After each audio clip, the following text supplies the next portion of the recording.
会早起，搁较早的时阵，民进党团为着要阻挡着国民党提案的选罢法来冲关，透早就伫立法院门口排队备案，希望优先来审查着民生法案。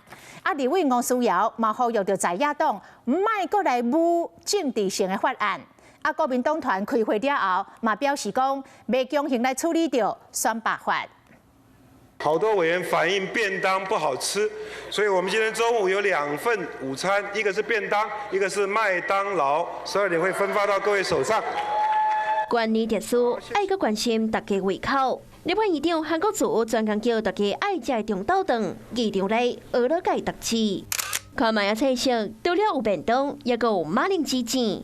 美国瓜包有牛肉甲鸡排选择，搁附一杯饮料。加开的前，韩国瑜为着机会来对出，当然法案审查嘛意外顺利。学生辅导法增订第5条之一、第6条之一及第11条之一条文修正通过。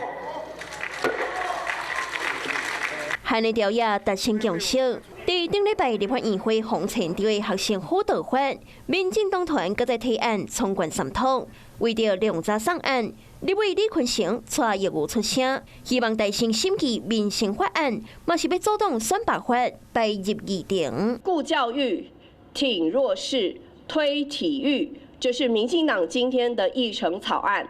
呼吁蓝白不要再强行变更议程，不要再搞政治性的法案。一定是在委员会充分讨论之后，那经院长协商，那才到院会来表决哦。那所以目前不会强行的处理选罢法。也得爱个讨论，毕竟意见不少。国民党主张人事的停数变严，以及罢免的票数爱比当选的票数较悬。议会3高指头了后，过1个月冷冻期完成调研协商，后一步就是要拼3读。捍卫公民罢免权，捍卫公民罢免权。前一天，青鸟也徛伫立法院外口抗议，选罢法的审查，民团继续施压。